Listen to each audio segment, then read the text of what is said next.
Most anti-aging foundations are not formulated for women over 40. They are formulated for women over 40 to buy. 30 years behind a makeup chair taught me that. The coverage looks beautiful in the store under those soft department counter lights. But you walk outside into actual daylight and suddenly every crease on your face has its own zip code. So I put 10 of the biggest names to the test. Fenty Beauty, Estee Lauder, MAC, all of them. Only 4 passed. Number 1. Clinique Even Better Clinical Serum Foundation. 2 out of 10.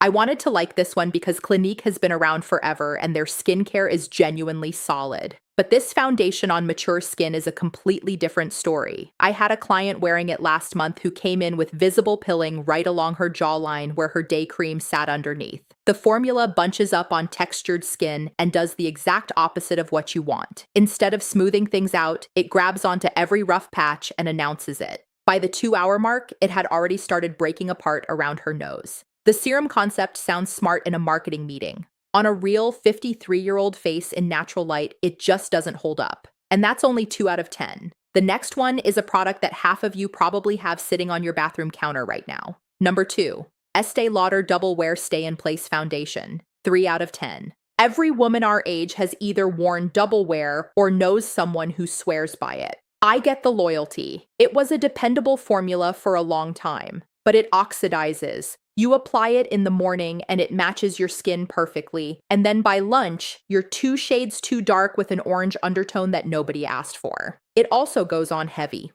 On mature skin, it reads as a thick mask that's just sitting there on top of your face. It doesn't move with your expressions. It doesn't melt into your skin. It just sits. And when your skin has texture, a heavy layer of product announcing every pore is the last thing you need. So that's 2 major names down. But I do have some good news. This next foundation is the first one that actually made me feel hopeful during testing. Number 3. Armani Beauty Luminous Silk Foundation. 8 out of 10. This one has been a professional favorite for years, and there's a reason it keeps showing up in every makeup artist's kit. It goes on light, blends like water, and gives you that lit from within glow that actually translates beautifully to mature skin. In Korea, we call this kind of Finnish mulgwang. It means water glow. Your skin looks luminous but not greasy, dewy but not shiny. That's exactly what Luminous Silk delivers. I've used this on clients in their 60s, and it still manages to look like actual skin, not a layer of product on a face, just real skin that happens to look really good. It loses 2 points because the price tag is steep and the shade range needs work at the deeper end. But the formula itself has earned every bit of its reputation. Enjoy that good news while it lasts, because this next one genuinely upset me. Number 4. NARS Natural Radiant Longwear Foundation. 1 out of 10. The shade range is gorgeous. That frosted glass bottle looks elegant on any vanity shelf. But the finish on mature skin is completely flat, dead matte. It drains every bit of life and warmth right out of your face and makes you look like you put it on with a paint roller. I watched it settle into a client's smile lines within 45 minutes of application. She looked in the mirror and said, "I look tired." And she did. She looked 10 years older than when she sat down in my salon chair. For women over 40, this is one of the worst performing foundations on the market right now. 1 out of 10, and I'm being generous. 1 out of 10, and honestly, this next one isn't much better. Number 5. Tarte Amazonian Clay Full Coverage Foundation. 2 out of 10. I appreciate that Tarte leans into the clean beauty space, and I understand why that appeals to women who are more thoughtful about ingredients as they get older. But clean ingredients don't automatically mean the product performs well on mature faces. This formula was clearly designed for oily, younger complexions. On anyone over 40 with even a little bit of dryness, it latches onto every flaky patch like Velcro. The coverage goes on uneven across fine lines, and by hour 3, it's broken apart around the nose and chin.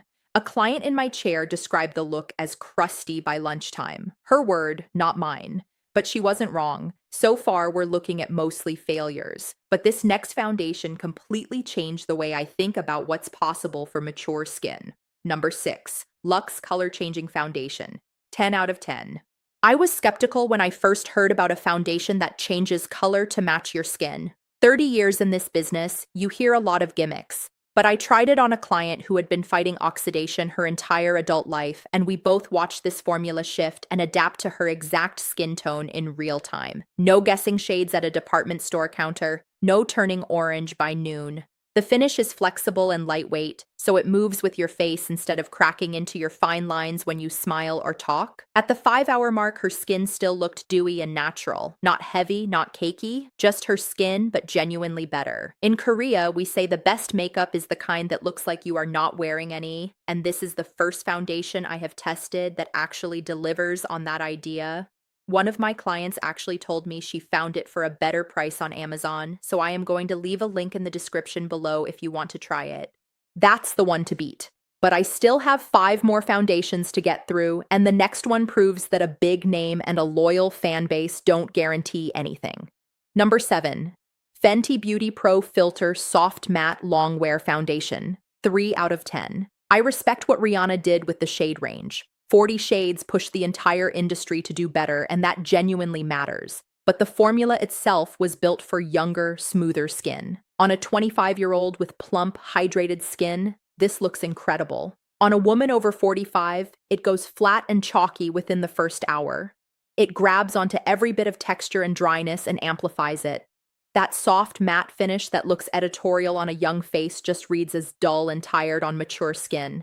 I had a client come in last spring wearing this, and she told me she felt like it aged her. She was right. Fenty revolutionized shade inclusivity, but that same energy needs to extend to age inclusivity in the formula. Beautiful brand, great mission, wrong product for us. And the next one might be the single worst foundation I tested. Number 8. MAC Studio Fix Fluid Foundation. 1 out of 10. I've been steering clients away from Studio Fix for at least 15 years now. This formula has barely changed since it launched, and the rest of the beauty world has moved on without it. It's thick, it's matte, and it covers your face the way house paint covers a wall. There's zero luminosity, zero dimension. On mature skin, it settles into every crease and makes your pores look twice their actual size. I watched a client apply this under my salon fluorescence, and she looked like she was wearing someone else's face entirely. And by the 2-hour mark, it had already started cracking along her nasolabial folds. If you're over 40, this one needs to go today. After that disaster, I wasn't expecting much from a stick foundation. Stick formulas are usually too thick, too waxy, and they drag across the skin. 7 out of 10. It blends down to a genuinely skin-like finish that doesn't sit in your lines. It gives you real coverage without that stiff, layered feeling. The warmth from your fingertips actually helps it melt into the skin rather than dragging across it. It loses 3 points because the application takes practice. You need to warm the stick, apply in thin layers, and blend quickly. Take too long or use too much product and it gets streaky. There's a learning curve, but once you've got it down, this is a solid performer on mature skin. And this next one is frustrating because it gets so close to being decent and then falls apart right when it matters. Number 10. IT Cosmetics Your Skin But Better CC Plus Cream. 4 out of 10. The built-in SPF is a smart move. The idea of combining skincare benefits with lightweight coverage makes total sense, especially for women who want a simpler morning routine. And on some clients, it holds up reasonably well for the first hour or two. But then it turns. On combination mature skin, it starts to oxidize around the forehead and pill between the brows where your face moves the most. The coverage is also uneven. Some spots get full coverage while others barely get a wash of color. For a product with your skin but better right there in the name, it shouldn't look this patchy by midday. One more, and I saved a good one for last. Number 11. Lancome Teint Idole Ultra Wear Foundation. 8 out of 10. If Luminous Silk is the special occasion foundation, Teint Idol is the everyday workhorse that you grab without thinking, and it never lets you down. This formula goes on smooth, builds beautifully without ever crossing into cakey territory, and it wears like iron all day long. At my 5-hour check, it still looked fresh on my client's face. No oxidation, no cracking, no settling into the lines around her mouth or eyes. It gives you a polished, put-together finish without making you look overdone. I've recommended Teint Idol to hundreds of clients over the years, and not a single one has come back unhappy. If you want a reliable, everyday foundation that respects mature skin, this is the one to keep in your rotation. So out of everything I tested on real clients in my salon, only 4 foundations made the cut. Armani Luminous Silk, Hourglass Vanish Stick, Lancome Teint Idole, and above all of them, Luxe. 4 out of 11. That's it. That's all that actually works on mature skin right now. I tested every one of these the same way, under the same lighting, on real women over 40, with honest 2-hour and 5-hour checks. Stop letting pretty packaging and soft counter lighting make your foundation decisions for you. Your skin after 40 deserves a formula that works with it, not one that just looks good in the bottle.